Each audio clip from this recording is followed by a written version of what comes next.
Okay, today we shall discuss about mediated transport.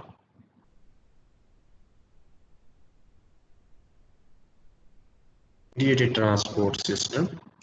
And in the previous lectures, we had a discussion about the movement of the molecules across the membrane, and that movement was without help of any carrier or any mediator. For example, we have discussed about the diffusion, we have discussed about the movement of the uh, hydrophobic molecules, as well as we have discussed about the movement of the small polar molecule, and similarly we have discussed about the ions. So as you can see in this slide, here you can see hydrophobic molecules. Hydrophobic molecules are those molecules which are lipid soluble molecule. They will easily cross through this lipid bilayer because of the composition of these molecules, as well as the composition of the plasma membrane, because membrane is basically made up of the lipid bilayer. So that's why these hydrophobic molecules, for example, we have oxygen, we have carbon dioxide, we have nitrogen, benzene, all other hydrophobic molecule, they will easily pass through this lipid bilayer. But when we talk about the small uncharged and polar molecule, for example, we have water, we have urea, we have glycerol.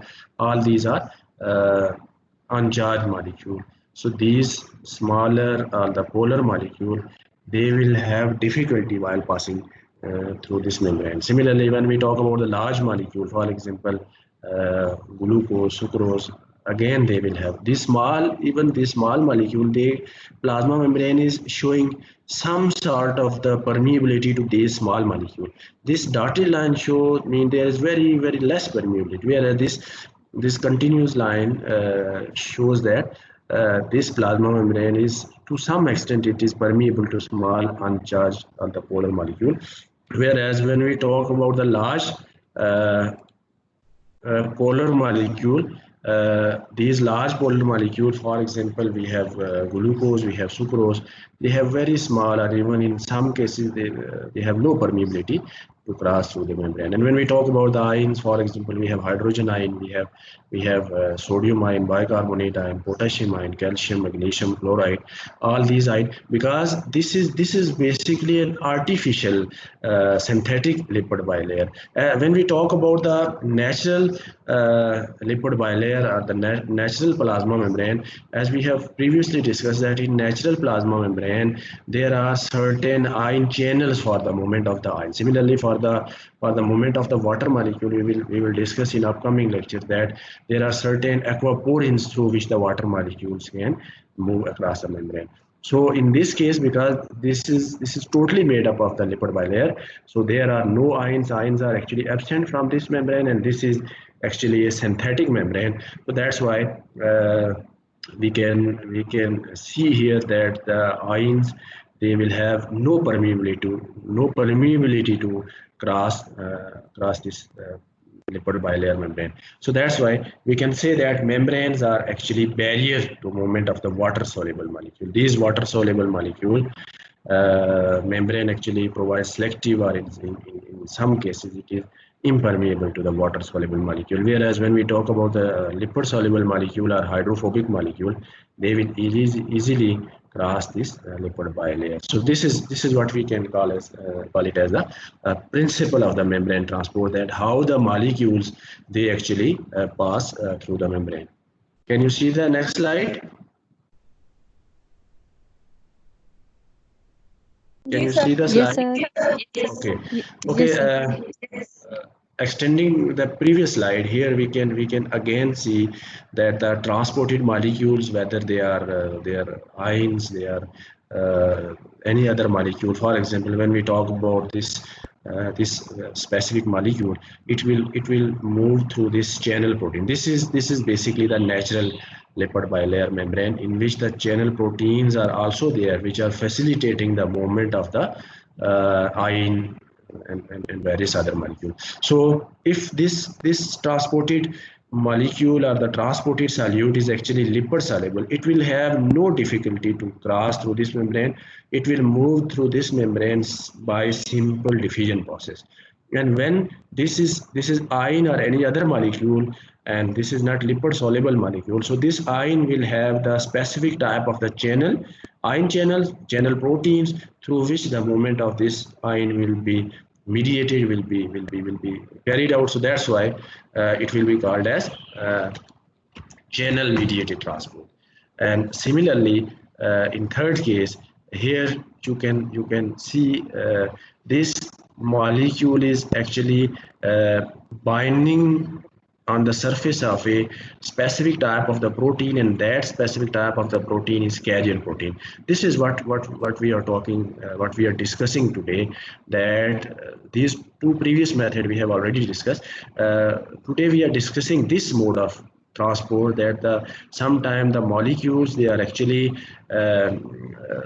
bonded to the surface of another protein, which is behaving as a carrier protein, and through this carrier protein the molecule, they will move from outside of the cell to the inside, and this is carrier mediated transport. And in all these three cases, as you can see here, the movement is always from a region of higher concentration to a region of lower concentration. Mean these molecules or ions, they are actually highly concentrated on the outside of the membrane, and they will be transported from their higher concentration to the lower concentration. So collectively, these transport methods, they will be called as passive transport.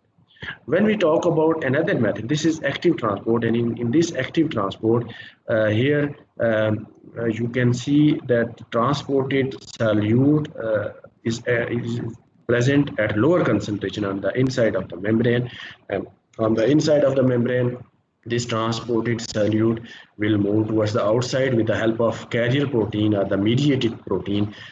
And in this process, because this is uphill movement, all these three type of the movements, they are actually the downhill movements, molecule or ions, that is moving from higher concentration to lower concentration, whereas in this type of the movement, the molecule is actually moving from lower concentration to higher concentration. And this is in this process, expenditure of the energy is also involved. So that's why we can also call this method is active transport mechanism, in which there is uphill movement. So here you can see the concentration gradient, that the molecules are highly concentrated on one side, and they will move from their higher concentration to the lower concentration. This is passive transport. And in the last case, when this molecule moves in opposite direction from lower concentration to higher concentration, it will require the expenditure of the energy, and this process will be called as active transport. Here is another slide in which we can again see that the concentration of the ions, these are basically the charged molecules or the ions. So here you can see that in this case there is electrochemical gradient, and there is no membrane potential. Membrane potential mean there is no difference of the charges. Mean the charges are totally of the positive nature, and all these charges are all these ions, there is actually there are no charges, whether positive or negative. So only single gradient is present here, and that is called as concentration gradient. This single type of the gradient is called concentration gradient. Means there is simply a difference of concentration. These positively charged ions, they are highly concentrated on the outer side of the membrane, and they are having low concentration on the inner side of the membrane. So there is electrochemical gradient with no membrane potential. Here is concentration gradient, but no potential gradient is there. But in the second case, here you can see that both concentration gradient as well as there is charge difference is also there. So this is what we can call it as membrane potential. So concentration difference and potential difference, in this case both are there. So electrochemical gradient in this example will be membrane potential negative will be inside and positive will be on the outer side of the membrane. Mean this membrane is having negative charges on the inner side and the positive charges on the outer side. So this is what we can call it as membrane potential.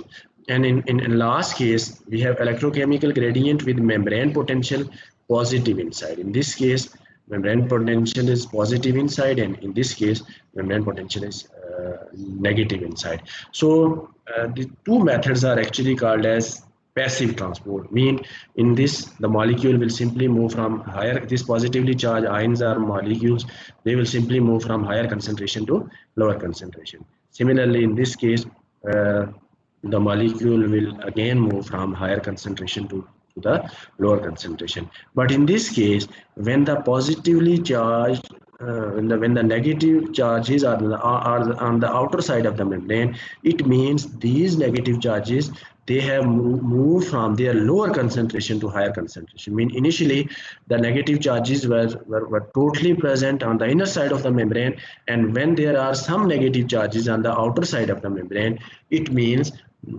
these negative charges, they have moved from their higher concentration to their uh, from lower concentration to the higher concentration. This is what we in this particular example here, you can see that the negative charges are on the outer side, and when they will move towards the inner side, it means they are moving from lower concentration to higher concentration. This is what we can call it as electrochemical gradient or active transport mechanism, in which the molecules, they are moving. But in this case, when we talk about the concentration gradient is moving down. The concentration differences mean it is, in this case, it is moving from, these positive ions are moving from higher concentration to lower concentration. But the potential differences in opposite side mean the negative charges, they are having low concentration on the outer side of the membrane, and they are moving from outer side to the inner side.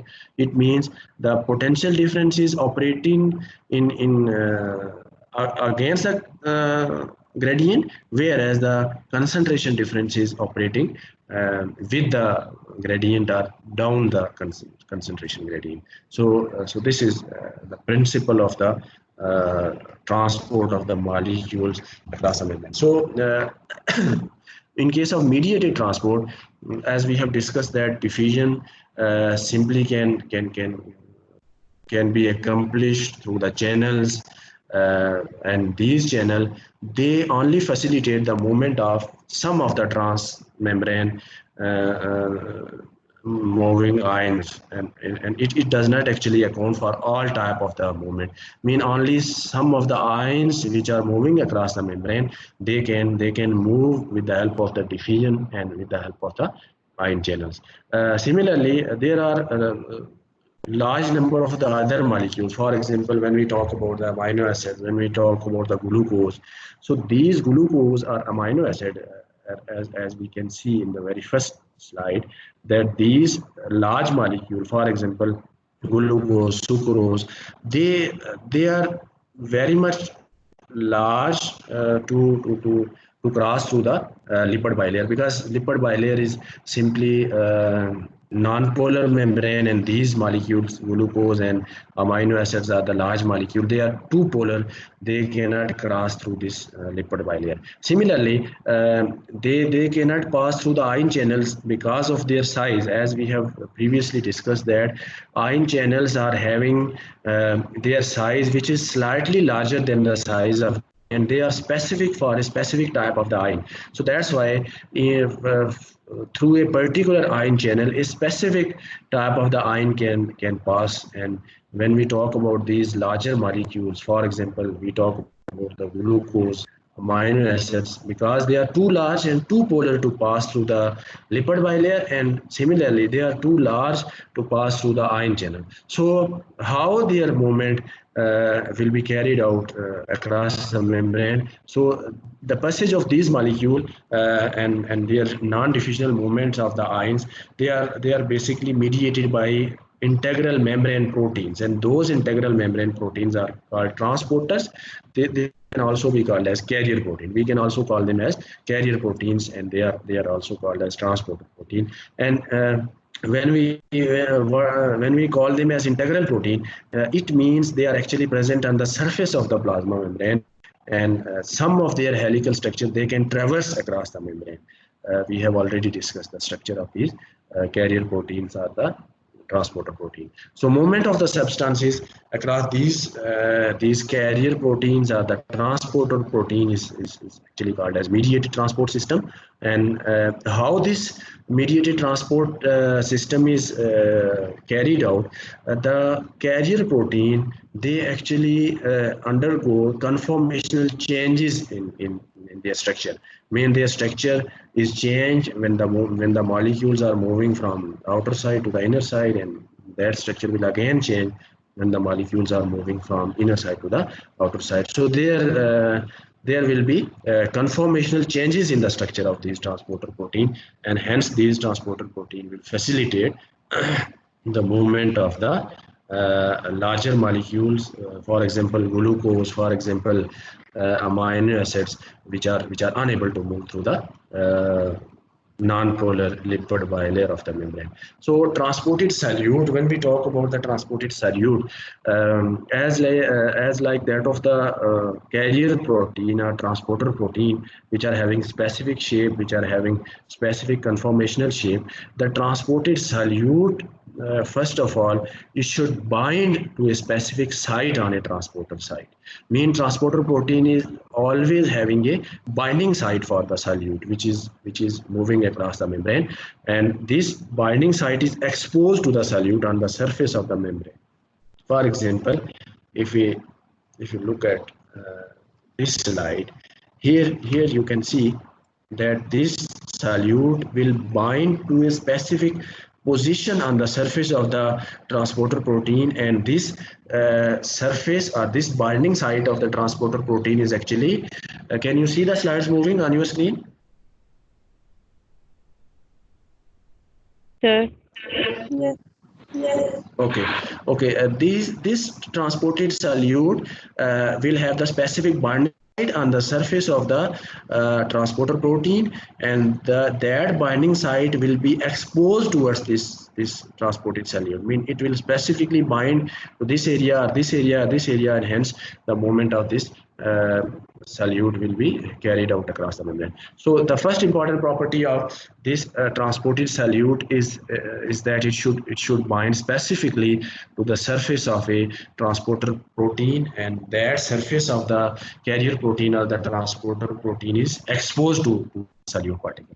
The second important thing is the portion of the transporter that undergo the conformational changes or that undergoes a change in the shape, it will expose the binding site to the solution on the opposite side of the membrane. Mean it will actually expose its binding site where the solute is binding to this transporter protein or the carrier protein, and when there will be the movement, the dissociation of the substance from the transporter binding site completes the process of moving the material through the membrane. So it means it is stepwise process. In the first step, the transported solute will bind to the surface of the carrier protein or the transporter protein, and there will be conformational changes in the shape of the transporter protein, and that changes will be towards the outer side, mean surface of the site,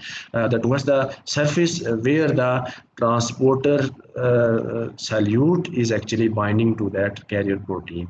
And thus in the second step, once the transported solute has binding to this carrier protein, then there will be conformational changes on the opposite side of this carrier protein, mean towards the inner side of the membrane. This protein will change its shape, and hence in the last step, once the conformational changes are there on the inner side of the membrane on this carrier protein, the solute, the transported solute will simply dissociate from the carrier protein, and it will ultimately complete the process of moving the material across the membrane. So this mechanism by this mechanism, the molecule or the larger molecules, which are polar molecule, which can they can move in either direction, whether they are moving from outer side to the inner side, or they are moving from inner side to the outer side. So there is bidirectional movement of the large polar molecules that can be accomplished through this mediated transport system. So here is the structure of this carrier protein. Let's suppose this is the intracellular side and this is the extracellular side. This is actually the transported solute, and these are the carrier protein. These are the transporter proteins, are the carrier proteins. Here in this figure, you can see that initially the transported solute is on the extracellular side, and it will have a specific binding site on the surface of the transporter protein. So this transported solute will bind to that specific area which is binding site, and once this transported solute has binding to the binding site, now there will be conformational change on the opposite direction. Initially, this is the conformational change, mean the binding site of this transporter protein will be exposed to the transported solute, and it will facilitate the binding of the transported solute to this transporter protein. And once this binding has been completed, now the conformational changes will be there on the opposite side of the membrane. Now this area will be open, and hence the transported solute will, in the last step, the transported solute will dissociate from this transporter protein, and ultimately it will enter into the intracellular side. So this is a model of the mediated transport system, in which here you can see the conformational changes. Conformational changes, they are basically on the surface of the transporter protein. Transported solute will not change its shape, it will remain same, but the transporter protein or the carrier protein, they will undergo the conformational changes, and hence the movement of the solute will be accomplished. So these transporter protein, once they undergo the conformational changes, they will transfer the bounded solute from one side of the membrane to the inner side, and this is net mediated transport from the outer side, from the extracellular side to the inner side. And in certain other cases, this mediated transport, it can also operate in the opposite direction, mean the movement of the solute particle can also be from inner side to the outer side. This is basically the bidirectional movement. The solute can move in both directions. So in this diagram, where we have said that this is actually a simple model for the movement of the solute across a membrane with the help of carrier protein. When we talk about the specific conformational changes of the any transport protein, this was generalized model. So as we don't know specifically for the conformation changes of any transport protein, so we have generalized that there would be such type of the conformational changes on the surface of the transporter protein. So basically we can assume that the changes in the shape of the transporter are they are very much similar to those changes that are shown by the channel protein, as we have previously discussed in previous lecture, that the channel proteins, they also undergo the conformation changes, mean they show channel opening and channel closing, which we also call that as channel gating. So these conformational changes in these carrier protein or these transporter protein, they can be assumed as very much similar to those changes which are shown by the channel protein, although we don't know the specific mechanism that how these conformational changes they occur on the surface of the carrier protein. So this is basically the oscillation in the conformation. Mean sometime the channel proteins, they are in this shape, and some other time they may be this carrier protein or the transporter protein, they can sometimes they can show this shape, and in some other time they can also show this type of the shape. So this is basically the oscillation. As you know, that oscillation of the pendulum, that to and fro movement of the, so again after certain period of the time, this transporter protein will have, again it will assume this type of a shape. So this is what we can call that oscillation between the open conformation and closed conformation. This is basically the open conformation on the outer side, and this is the closed conformation on the outer side. Similarly, this is the open conformation on the inner side of the membrane, and this is closed conformation on the inner side of the membrane. So we can say that these are the oscillation in which the transporter proteins or the carrier protein, they actually change their shape between the closed conformation and the open conformation. And when the solute is bound to these transporter protein, this solute will simply be transported across the membrane. So binding of the solute is what we can say that it is not necessary to trigger the conformation changes. Mean it is not mandatory that solute should always be there and it should always bind to the surface of the carrier protein to carry out the conformational changes. These carrier proteins, they actually remain in continuous state of oscillation. Mean even in the absence of the solute, these transporter protein or the carrier protein, they will continue to change their shape from the closed conformation to the open conformation. So the binding of the solute to these transporter proteins is not necessary to change their shape from the closed conformation to the open conformation or from open conformation to the closed conformation. Mean they remain in continuous state of sometime in the open conformation and sometime in the closed conformation. So if you talk about the this heading is from I guess previous lecture. We can simply okay. When we talk about various characteristics, as we have discussed about these transporter protein, and similarly about the ion channels, they are showing very similar characteristic. Both involve membrane protein and show chemical specificity. As we have talked about the ion channels and the channel protein, that channel protein specifically will bind with the specific type of the ion. In the similar way, these transporter protein, they will specifically bind to a specific solute. They will not bind to any type of the generalized solute. So for every specific type of the transported solute, there will be specific type of the transporter proteins which are present on the surface of the membrane. So this is one property that is common between the ion channels, the channel protein as well as the transporter protein. But there are some differences as well between these transporter protein and the channel protein.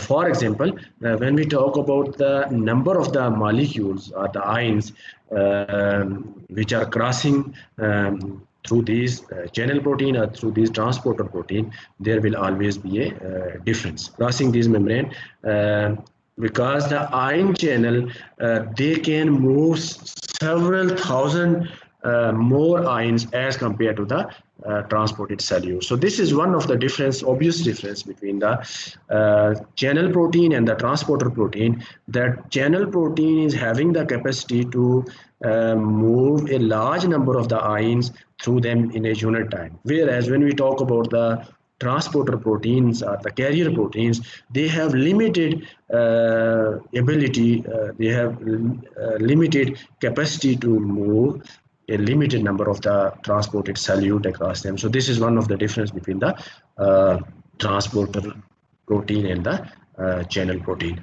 Similarly, for each molecule which is transported across the membrane, transporter must change shape, as we have already discussed, that there should be conformational changes in the shape of this transporter protein.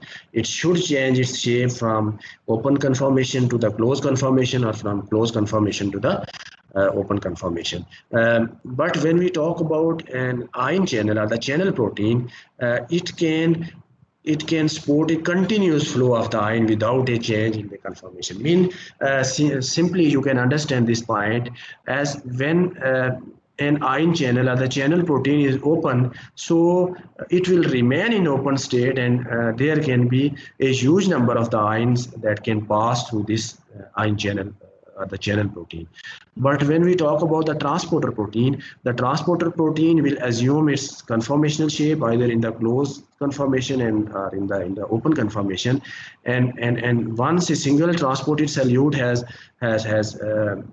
bonded to the surface of the transporter protein, and it has changed its shape from the closed conformation to the open conformation, and ultimately that solute has been transferred to the other side of the membrane. Now this transporter protein will again, it will have to undergo the conformation changes.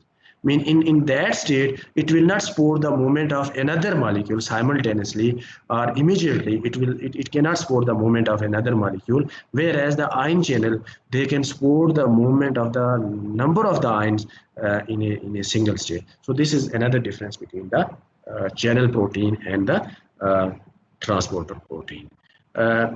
Similarly, when we talk about the number of the transporter in the membrane, there are large number of the transporter in the membrane, and each, as I have told you, that each transporter protein is having the specific binding site for a specific type of the substance or for a specific type of the solute particle. So when there are large number of the transporter protein on the surface of the membrane, all those transporter protein will have binding capacity for different type of the solute particles, and these binding sites will be specific for a particular substance or for a particular type of the or sometime even for a specific class of the related substances. Sometimes there are many substances that are similar to each other, and we may categorize them under a specific class. So there are transporter proteins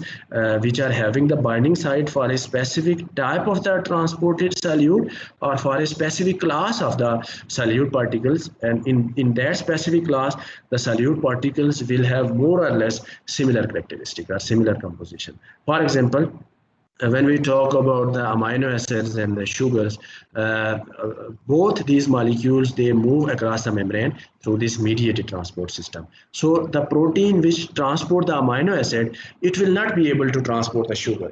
Mean for the transport of the amino acid, there will be a specific transporter protein, and similarly for the movement of the sugar molecule, there will be another type of the specific transporter protein. So a single transporter protein cannot support the movement of two different type of the solute molecules.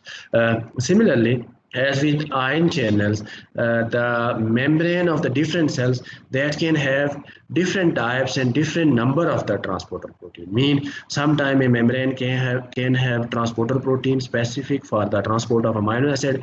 It can similarly have a transporter protein which is specific for the sugar, which is specific for any other molecule. So just like that of ion channels, same cases with the transporter protein, that on the surface of a membrane there can be huge number of the transporter protein, and those transporter protein can be different in their binding capacity and their transport capacity to different type of the molecules. And that's why we can also say that these transporter protein, they also show the specificity for binding with specific type of the molecule with specific type of a solute particle. So these transporter protein, they basically show differences in the type of the substances which are being transported through these transporter protein, and similarly their rate of transport is also different. I mean, if we have large molecule, this is the very common point, that for a large molecule the transporter protein will definitely take more time as compared to transporting a small molecule. So there will be specificity for binding to different type of the transported solute, as well as the rate of the transport will also be different. Large molecule will be transported at a different rate as compared to the smaller molecule across the membrane with the help of these transporter protein. So when we talk about the magnitude of the flux through mediated transport system, there are many factors, various factors which can determine the magnitude of the flux across the membrane with the help of the mediated transport system. For example, the first important thing is the extent to which the transporter binding sites are saturated. Mean sir how? Yes. Sir sir ये जो last आप बता रहे हैं practice, ये slide show नहीं हो रही। हो रही है? नो सर ये नहीं हो रही जो आप लास्ट प्रैक्टिस आप बता रहे हैं। कहाँ से नहीं शो हो रही? तब हो रही है? सर अब हो रही है, thank you. Okay, there are three factors which can determine the magnitude of the flux across a membrane when the membrane is carrying out the mediated transport system. The first important thing is extent to which the transporter binding sites are saturated. For example, if we go to this slide, here you can see that this transporter protein is having a single binding site. So if that binding site is already occupied by a transported solute, it means no further binding sites are available. So it means no other transported solute molecule can bind to this transporter protein. So this is first factor that we have to determine, we have to identify the number of the binding sites on the surface of the transporter protein which are available for transported solute to bind to their surfaces. This is first important factor. And similarly, we will also keep in mind the affinity of the transporter for the solute. Means sometimes the transporter protein can have the binding site for the solute, but in that case, the affinity of the transporter protein for binding to that particular solute will also matter. If it is showing the low affinity, then the solute particle will not be able to bind to that binding site on the surface of the transporter protein. And if that transporter protein is showing high affinity for binding with that solute particle, and at the same time there are binding sites that are not saturated, that are also available, so this solute can easily bind to that transporter protein. So this is first factor. We have to count the number of the binding sites which should be available, and we should also keep in mind the affinity of the transporter protein for binding with that particular type of the solute. This is the first important. The second important thing is number of the transporter protein in the membrane. In the first point, we have talked about the single transporter protein, and we have said that there should be enough number of the binding site. In the second point, we should also keep in mind that there should be enough number of the transporter protein that are present on the surface of the plasma membrane. So when there is a huge number of these transporter protein, ultimately the mediated transport system will be accomplished at higher rate.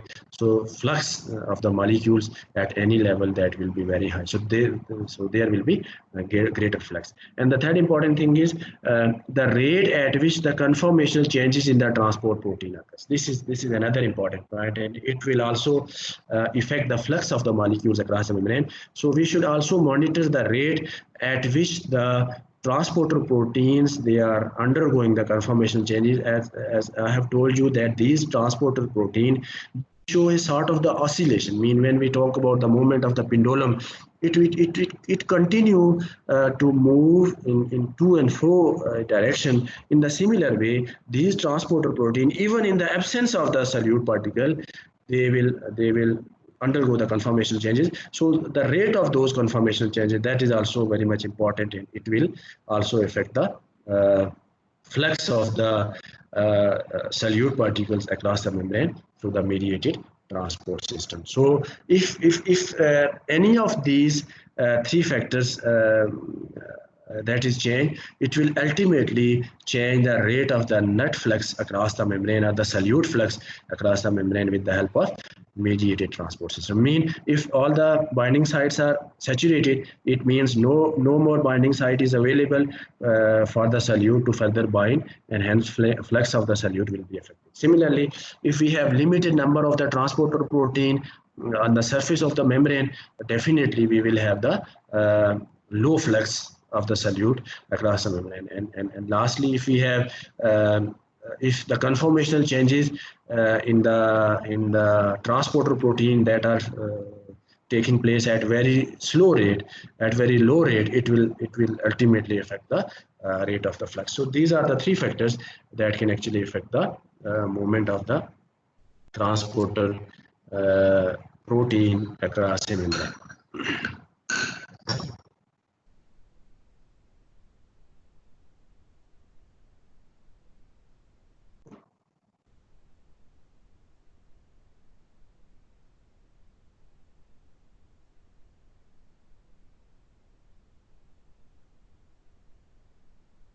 Okay, moving to the next slide. Uh, as I have told you that for any transported solute which is moving across a membrane, there should be a definite number or finite number of the specific transporter on the surface of a given membrane at any particular moment. Means there should be specific number of the solute, specific number of the carrier proteins, as well as those carrier proteins should also have enough number of the binding site for that solute. Similarly, if we take a single binding site, when the concentration of the reagent or the solute particle which is actually to be transported across the membrane, when the concentration is increased, the number of the occupied binding site will automatically increase until the transporters become saturated. So when the transporter protein will be saturated, it means no other solute will be able to bind to the transporter or the carrier protein, and hence no movement can be accomplished. Excuse me. I have to attend the phone call. Please stay connected.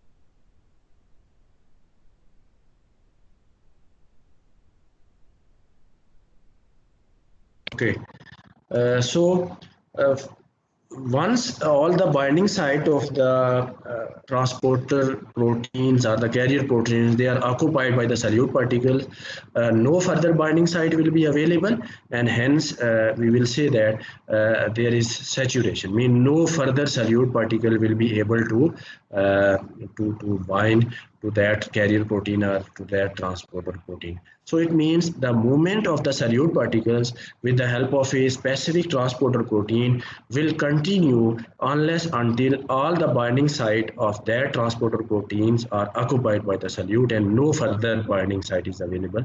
This is what we can call it as saturation.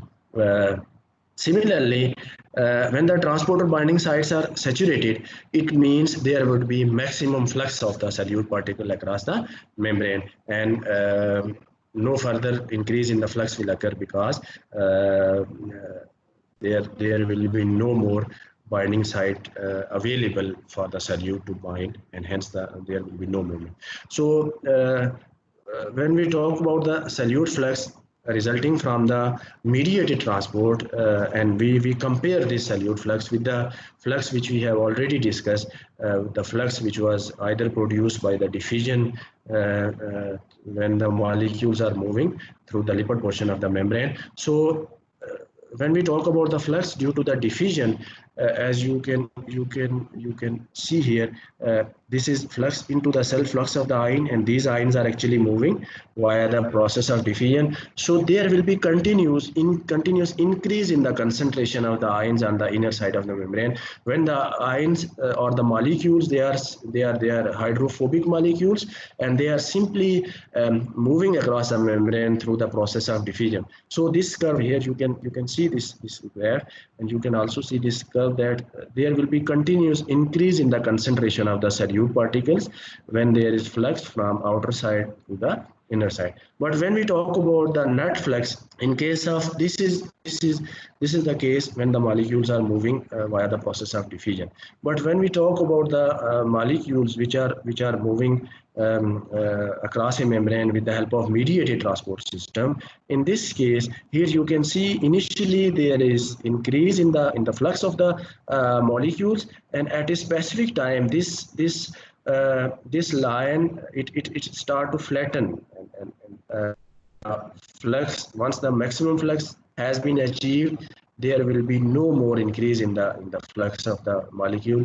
This is what we can call it as the saturation, mean the maximum number of the binding sites, they have been occupied by the solute particles, and no further binding site is available, and hence no more movement of the solute particle can be carried out, and we will have this flattened up the curve in this case. So flux of the molecule which are diffusing across the lipid bilayer of the plasma membrane. This is blue line, which is actually representing the flux of the molecules across a membrane via the process of simple diffusion. But when we talk about the process when the molecules are moving across a membrane with the help of mediated transport, in this case orange line, you can see that when the flux has reached a maximum value, there will be no further increase in the flux.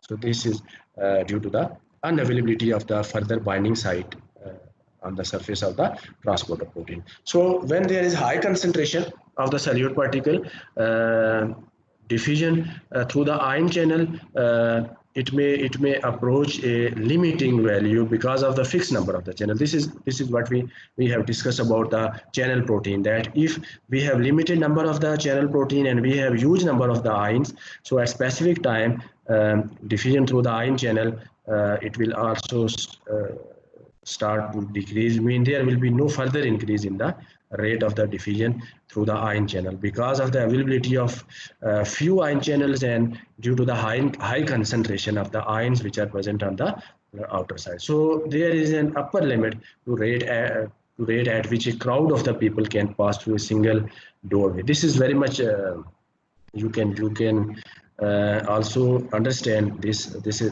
by an example. When a huge number of the people they are moving, they are crossing through a single gate, single doorway. So due to the availability of the limited resources, only a small number of the people can pass through that gate in a specific time. So this is very much is the case with the mediated transport or with the movement with the help of the channel protein. So when the transporter are saturated, it means all the binding site of the transporter protein, they are occupied by the solute particle. The maximal transport flux, it will depend upon the rate at which the conformational changes in the transporter they are basically taking place. Mean once all the binding sites are occupied with the solute particles, the next step is conformational change. This transporter protein will change its shape from open conformation to the closed conformation. So when it changes its shape, it means that solute particle will be transported to the other side of the membrane, and again this transporter protein will have to assume the previous shape. It means it will again undergo the conformational changes. So the rate of those conformational changes is also very much important. Mean once it has undergone the conformational changes, mean it has facilitated the movement of specific number of the molecules, and after the conformational changes from closed state to the open state or from open state to the closed state, it is now again ready to transport another specific number of the molecules. So rate of the conformational changes is also very much important.